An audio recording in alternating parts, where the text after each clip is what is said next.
Good morning, everybody. Good morning. Yeah, welcome to the show.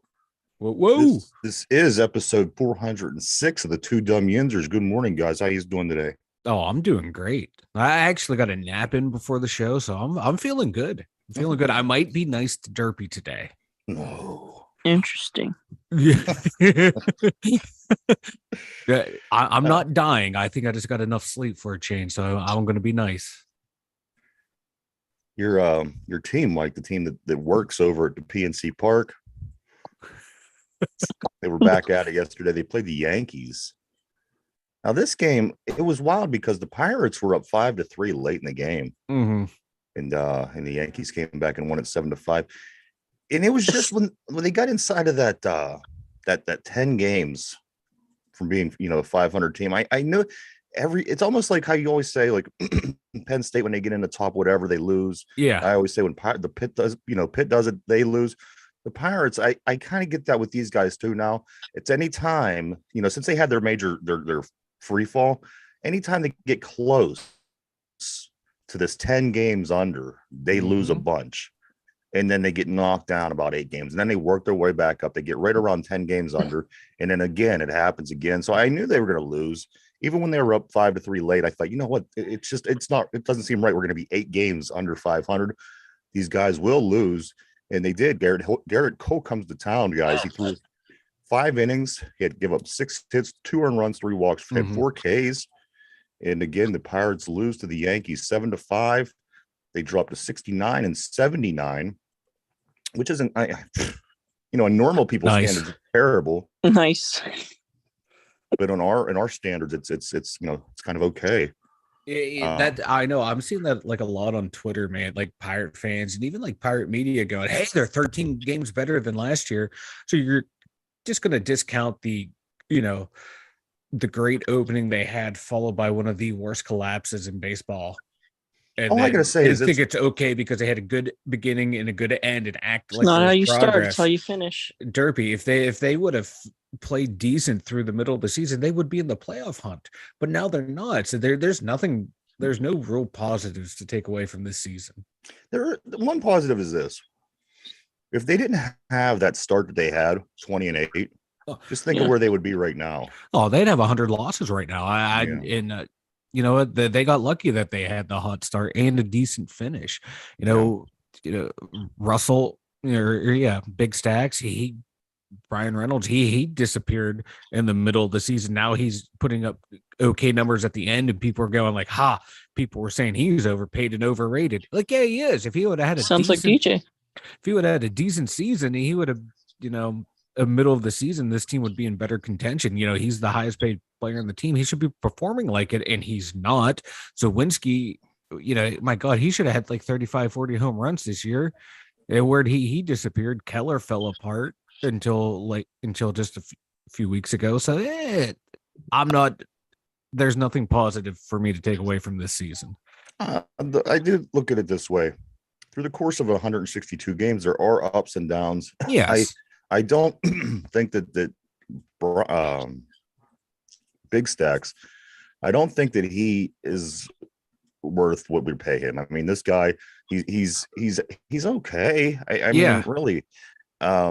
Maybe if he played on another team where the players were better around him and the lineup had better protection. Yeah, I see he that. May be better, but he's not doing anything spectacular. Okay, he's hitting a home run every now and then. Okay, he's getting doubles, but you know what? That's just a part of what you want your big dollar guy to do. Yeah. And as I said, he's only doing a part of what you would expect that player to do. On the other hand, somebody like Mitch Keller, I think that Mitch Keller was consistent. He did have that drop in the middle, but again, it's a long year, and I think that you have your ups and you have your downs. I think that Mitch Keller would be the most consistent. I think that David Bednar would be the second most consistent on his team. And then if you're going to travel through the lineup with that and put that into consideration, just the ups and downs of the season, I think that Brian Hayes, I think that he overall was probably the best baseball player on this team this season. His defense was always on. Yeah. He did battle an injury a little bit in the middle of the season, and he had a little slump. But you know what? Besides for that, he kept his production up. And I don't know what his numbers look like right now, but he did keep his production up pretty consistently throughout the season, and that's what you want to see. But as far as everybody else, I mean, you're right. Jack Slowinski, I'm sorry, did get another home run the other day. I don't know where he's, maybe about 25. But he is your home run hitter. He is your he's your cleanup, and for whatever reason we put him in 8 other spots beside cleanup most of the time. But this is what it is, and maybe okay. Brian Hayes, you sold and then they should take that first month of the game and play everybody else when they're not ready. They should play 100% when nobody else is ready for that first 30 days and get as many wins as they can. Because they know after that's that. But the only way we're going to do anything. Yeah. Inga Brian Hayes, you're right. I forgot how he got better as the season went on, and especially like when he had that big slump, he took it upon himself to sit down and figure out what he was doing wrong. And once he figured it out, he started playing well. But then the injury bug caught up with him. But then he came back from injury, and his defense is still lights out. He might actually be the best defensive third baseman in the bigs. So yeah, I still think he's overpaid for his contract.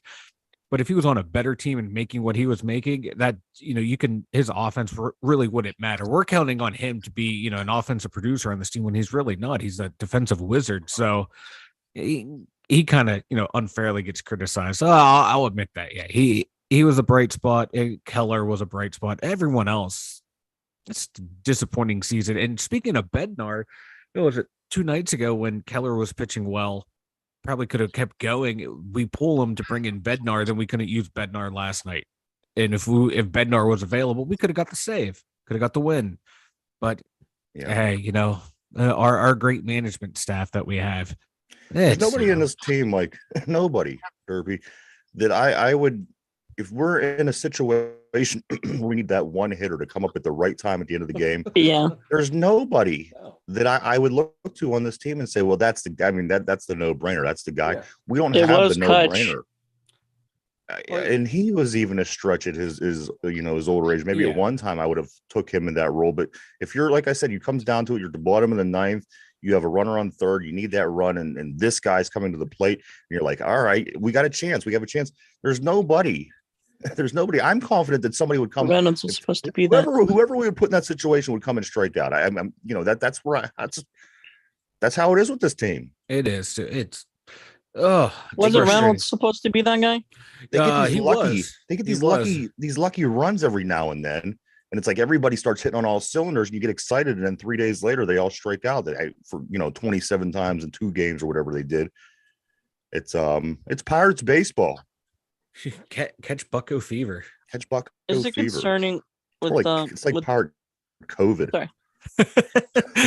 Is it concerning? Derby. Is it concerning with? Do we have the same scenario with Highsmith?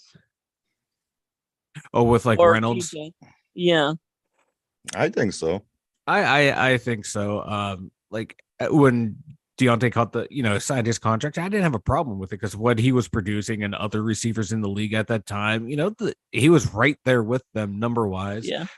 Last year he was there number wise except for touchdowns. So it's like, if he was on another team, I think he'd be producing a lot better. He'd have a more experienced quarterback, a better offensive coordinator. Highsmith, that's the one that I'm worried about because I think he's a good player, but he is not what we're going to pay him. Yes, last week he went up against Trent Williams, right? It was Trent Williams, I can't remember his name. It's just the left tackle from the 49ers. Yes, one of the best left tackles in football. He didn't produce anything, but at the same time, we're paying you that much money. You got to do something against this guy. I don't care. He's a future Hall of Famer. You got to do something, and it wasn't there. I think we paid Highsmith too much, but.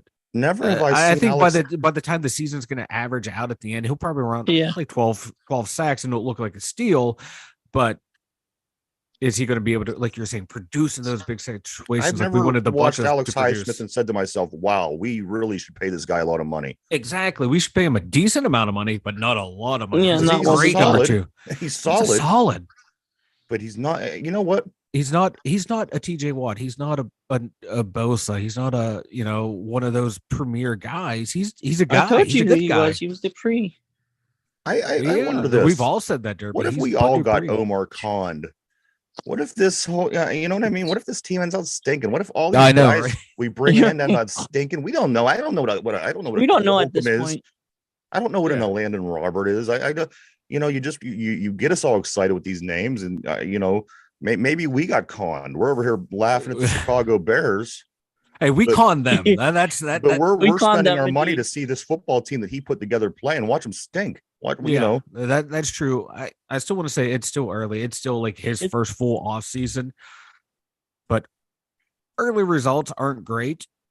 But we'll wait and see. I hope we weren't all conned, because I like the way I liked what he did on paper. These were good moves, but in actuality, we went out after and we week got one, they're not a looking that 90-year-old cornerback. It's a young man's league. These guys are so fast, and they I don't know. I'm starting to really think about it, but only time will tell. We'll see what happens Monday night. We play Cleveland. They wear the shit white uniforms coming to Pittsburgh Monday night for Monday Night Football. Uniforms. What's that? The poop stain uniforms. I know. I can't wait till they get tackled in the dirt and they'll have shit stains all over their uniforms. It's going to be great. Yeah. Speaking of edge rushers, guys, we do talk about all these edge rushers and how great they are. And TJ sometimes gets caught up in the, he kind of gets left behind in some of these conversations. Let me throw this at you. Now, TJ has 80 and a half sacks in 88 career games. Okay. Bum. Surpassing JJ, his brother, who did that in 92 games, is the second fastest player to reach 80 sacks since 1982. Hall of Famer Reggie White is the only one that did it faster, and he did it in 71 games. He reached 80 and a half sacks in 71 games. Can I say something? But yet, all we want to talk about is Myles Garrett. Can I say something? I don't know. What do you want? Why the heck is he a 94 in Madden? I don't or know. 96 and Miles Garrett's a 99. You cut Madden. Those aren't real matter. people. That's Those video. aren't real people. That's Those my are point, though. But that's the audience that they're targeting, and it's. Why isn't Pac-Man real? I think like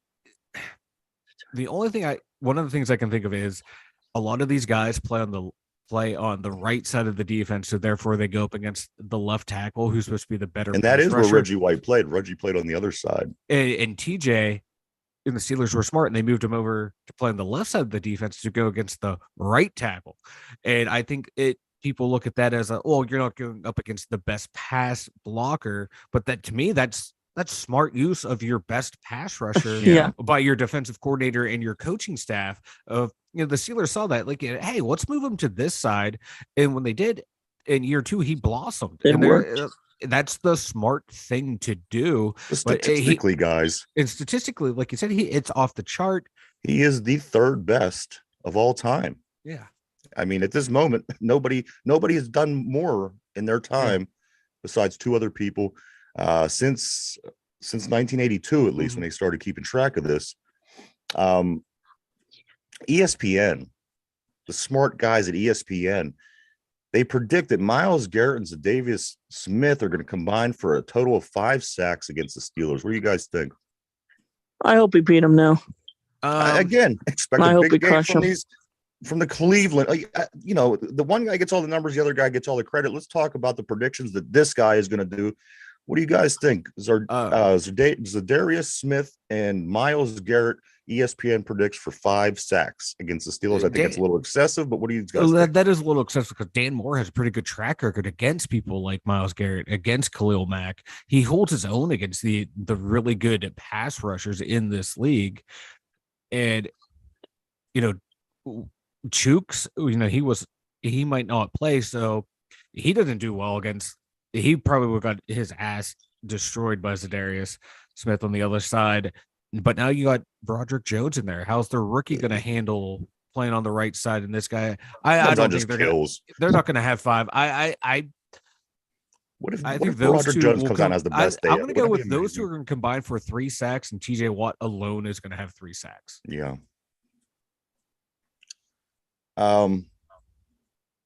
Yeah, I don't know. Yeah, but when I saw the two like 5.5 sacks, I'm like, hey, like Dan Moore does really well against premier edge rushers. He last season I say in under. both games against Browns, he held Myles Garrett in I check. think that everyone just automatically thinks we stink. And I don't think that we stink. I think I we don't played think we San stink at Francisco. all. And let me tell you this: there's 28 other teams that if they would have played San Francisco in week 1, they would have had similar results. I honestly believe this, and I honestly believe that the other 3 teams that aren't the other 28 teams, it would have been a really tough game. They may or may not have won. But again, we by the draw of the hat here, we kind of got the stinker. You know what, though? We got it out of the way. We could play football. We could focus on getting better every week now. Again, you come in first week, a lot of times teams are rusty, as we were. San Fran just wasn't. They were ready to go. They were hitting on all cylinders. And again, I honestly believe that there's 27 other teams in this league that would have faced the same results against the San Francisco team. Baltimore's talking about how good y'all beat Houston. You know what I mean? Yes, they're professionals. But if we would have played Houston and they would have played San Francisco, I think the results would have been different. I honestly do. Well, here's the thing too. It just popped into my head. Who's more passionate, more rabid, more likely to click, watch, tune in than a pissed off Steeler fan? So I wonder, like, a lot of this stuff is just to make Yinzers mad because they know we will tune in, we will engage, we will stick up for our guys. And so let's write some articles that are let's take a little shot at this player, that player. Let's take a shot at the team because we know Steeler fans are passionate. They're going to respond to us, and more response, that's more engagement, that's more revenue. So yeah, a lot of it big part of it might be too. Hey, we know this fan base is engaged. They're going to engage with us. I don't know who is this having this. Who is this with these thoughts? Who are we? No, I was just thinking, like, people like at ESPN, at Fox Sports, let's take shots at the Steelers because we know people are going to. Yinzers fans, Steeler fans, we are passionate. We're going to tune in. We're going to defend our team. We're going to defend our guys. So, from a money making standpoint, yeah, I'd piss off the Steeler fan base. Go, oh yeah, this team sucks. Watt, he's nothing special compared to this guy. So I would write those articles if I was from somewhere else because I know that I'm not only am I going to have my people tuning in, I'm going to have this whole other segment coming and tune in. So I think part of it is a business strategy too, knowing that Steeler fans, we take our football seriously and we will defend everyone, to the death. Pat McAfee calls for Ben to replace Matt Canada. Ben has no. He's not a coach. He's not a coach. But do we know more than Pat McAfee? The guy was in the NFL. The guy knows these players personally. The guy has been within the system. Does this? Of course, Pat McAfee has no say so, but does it carry any weight at all? I mean, just like any other entertainer, any other person who hosts a show, anybody that writes, they do say things to draw people. You're going to say outlandish things sometimes to draw people because you need that for your show. It would be interesting. I think it would be interesting, but he's not a coach. He's not a coach. Who knows Steelers offense is better than Ben Roethlisberger though? Everyone on Steelers Twitter. Older we all know Steelers Twitter knows everything. Steelers Twitter. Come on now. Jet sweeps. We got the you scroll through Twitter on Steelers Sunday. There's 1,000 offensive coordinators that should be winning a Super Bowl right now. Well, let me put it to you this way: Big Ben, in the unrelated story, believes DJ's injuries stems from limited preseason action, which I agree 100%. I think all these guys are getting hurt. Probably, I mean, it's all these starters, it's all these bigger name guys, it's all the guys that did have limited preseason action. Aaron Rodgers, Cam Hayward, Johnson. Adversity. A lot of these guys, and then as we mentioned earlier in the week, you throw them into the fire, and you're playing at full speed. You're now all of a sudden you're trying to catch up with guys or burn guys who are just as fast as you, that are truly competing against you. And you're seeing more and more of these big injuries earlier in the season. Just makes you wonder, do we want to continue giving veterans all this leeway when it's preseason time? Yeah, you don't want guys to get hurt, but on the other hand, it's football. You got to be ready to play. But just to play devil's advocate, because you say that's what I do all the time. That What if is it absolutely happened? what you do, What if yes. it happened in the second half of the second game of the preseason? You know, he was why is he out there playing? Rest him for the Well, it regular doesn't season. matter So, because he's so injured now, it's, so who so cares? no, I'm just saying as a an He argument. did That's what nothing people in the would first say. game, and now he's out for however long. Hey, he caught a couple passes that first game. I don't. Nobody cares. He didn't know. He I didn't do care. anything that was worth I care. anything. I care. You know what? The man slipped. I have those plays memorized burned in my brain. They were the greatest Sorry to plays in hear that, Steeler man. history. They were greatest plays in Steeler history. Also, I'm just trying Stephen to A. get you Smith, riled up. Stephen A. Smith calls out Coach Tomlin. My thing is this: screw Stephen A. Smith. This guy with Oh his my god, he always has something stupid to say. he Have you ever noticed does. that? Now, I'm Like, not disagreeing with him. I think that Mike Tomlin should be called out. I think that as we state, we haven't really done anything in a long time here in Yeah. Pittsburgh as far as our football team goes. Coach Tomlin does need to be held accountable. He's staying afloat because he does have this little record where he's never had a losing season. So I think he's in this limbo where he's safe Yeah. enough because of what he What did did you do, disagree but with? he's just not getting done what he needs to do. yeah, it's like What- yeah. Sorry, No, you're fine. Go ahead, Derpy. I was just saying. What did Stephen A. Smith say? I don't know. Like, He's calling out he calls out everybody. He calls out everyone, and like, my God, he's like, that's his job, though. but he's sitting there. Yeah, that's his job. But he's also like as a Steeler fan, so it's like, come on, dude. Like he's like Stephen A. Smith when he talks about the Steelers and goes into fan mode. He's completely irrational. But yeah, Tomlin does need to change some things. Things need to change because, my God, yeah, it's nice that we haven't had a losing season, but come on, we at some point we gotta break through. We gotta break through. We're stuck in a plateau. We're in limbo. We're in limbo. We're better than a winning season, but we're not as good as a successful playoff run. Yeah, and we're not as bad as some of these other teams. Like we're the Yankees of now. I mean, this is what the Yankees it's like at one point, it's like we do need like how Cowher had. Everyone has forgotten. Like Cowher had those back-to-back losing seasons, and then that other losing season where we were able to get weapons, get players in the draft that we were able to use to win a Super Bowl and help win another one. So I think we kind of Cowher wasn't soft. We've got screaming, yelling doesn't mean you're not soft. It just means it can be kind of insecure. Oh, if you're a football player, and you often say that these guys can't get ready of themselves. A lot of times you can, especially if you're not motivated. If you have a lot of money and you have to leave your mansion for a couple hours to go around and go get hit by other guys. Sometimes it does take a person, a leader, to get in everyone's ass. Have you ever been to a concert and the singer says something and everybody goes crazy and the energy? There's a certain energy that comes with these guys like Dan Campbell and Bill Cowher. I'm not saying that you should have to go out and get one if you want to be successful. That's not the case. But Mike Tomlin got to figure something out. We just can't continue to go on this route. And the thing is, we are in that limbo. We're on this track that's just kind of it's so stagnant, and something's got to give. Something's got to give at some point, and it needs to give soon. And something needs to happen. Allen Robinson. It's just frustrating. Allen Robinson, Steelers debut better than his best game in LA. He did have a really good game, bunch of catches against the San Francisco 49ers. Allen Robinson better be ready because he's going to be seeing a lot more passes this coming week, especially if the line holds up and gives our quarterback an opportunity to throw the ball downfield. With DJ being out, George Pickens better be ready.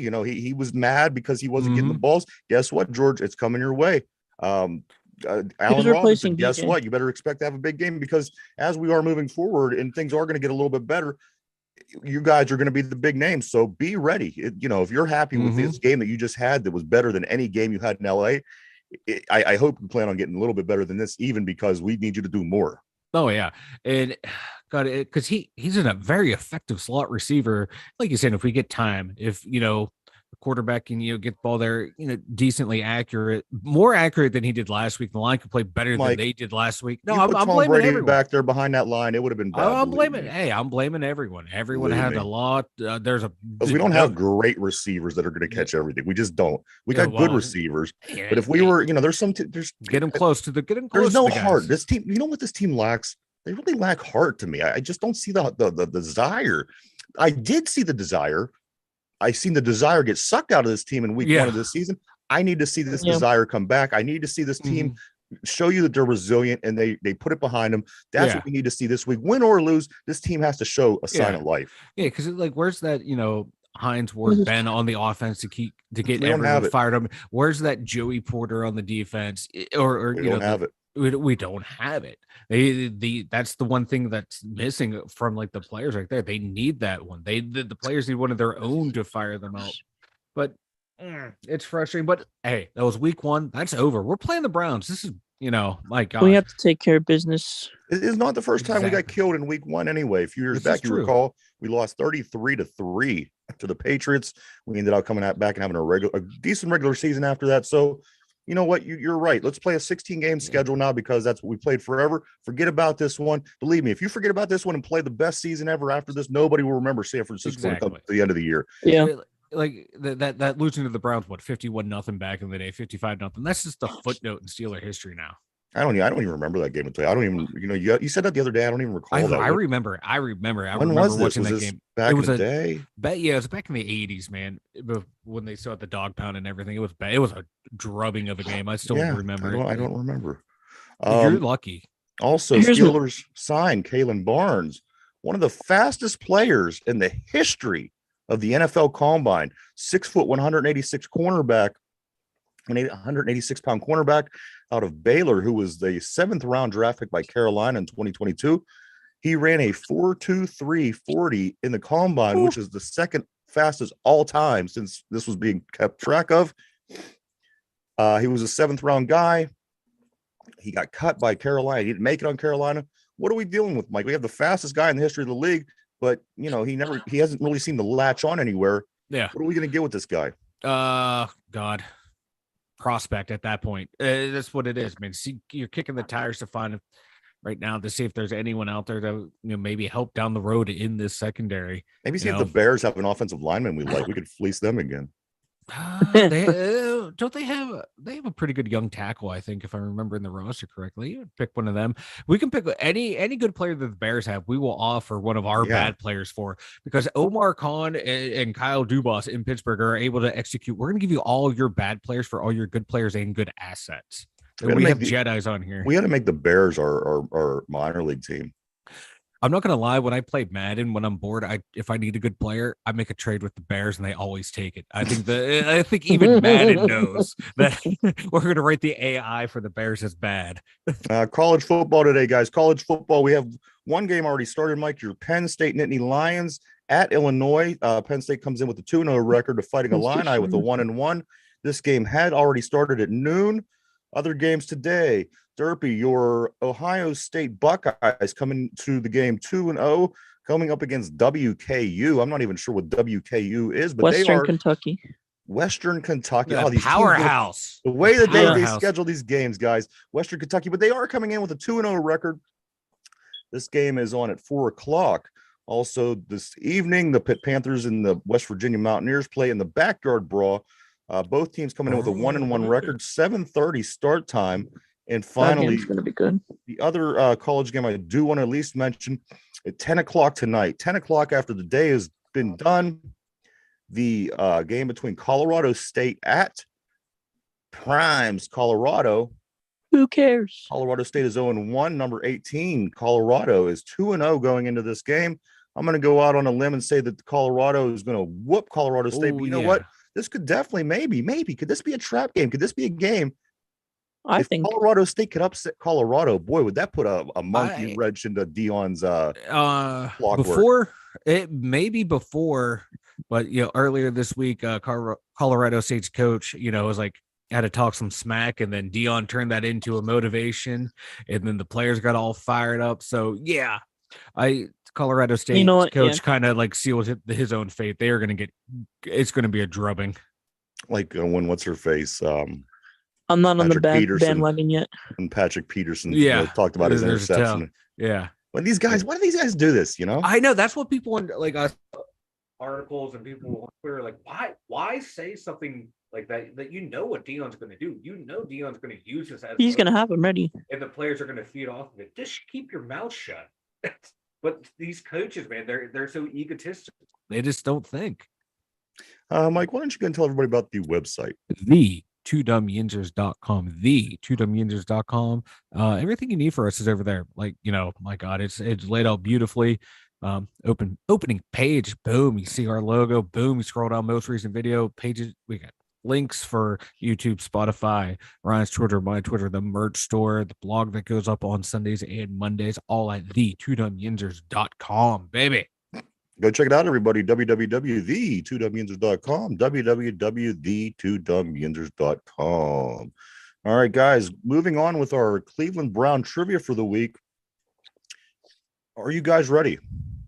I'm ready. I'm fired up, man. You know me. I love the Steelers, but I kind of begrudgingly love the Browns the way Derpy loves the Browns. Derpy was born into it. How horrible would that be? I know, right? It sucked.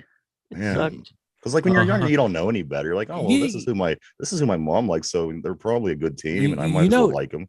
Derpy was a Browns fan until Super Bowl 40. That's all right. Nope. Bandwagon. No, Nope. I was a Pirates fan until they lost for 30 years. No, that made me even more of a fan. Made you something. It made me bald and gray. Who scored the Cleveland Browns' very first touchdown? I'm looking for the player who scored the Cleveland Browns' very first touchdown. I will give you choices in just a moment if you'd like. We're on every day, guys, 7 days a week from Monday through Sunday, every week at 11:30 right here. Or if you'd rather listen to the show in podcast form, the show that we do live, brand new every day, gets uploaded over on Spotify at 8:00 p.m. If you'd rather listen to it in podcast form, check it out after 8:00 at Spotify. All right, I have a guess. Well, hold on. Okay, you want to guess, Derpy? Yeah, do you want choices, Derpy? Yeah. I'm gonna take a guess. The Browns are, an old team. They're, early 1900s. I'm guessing some guy named Whitey Moon Pie Johnson scored the first touchdown. All right, so that's not correct. So let me give these guys some choices. That's a great guess, Mike. You ready, Moon Pie? I am ready. Your choices are this. Who scored the Cleveland Browns' very first touchdown? Was it A, Otto Graham? Was it B, Marion Motley? Was it C, Max Speedy? Or was it D, Jim Brown? Otto Graham, Marion Motley, Max Speedy, Jim Brown. I'm going to start with Derpy. Derpy, who do you think was the first Cleveland Brown to score their very first touchdown ever? Otto Graham, Motley, Speedy, or Brown? It has to be B or C.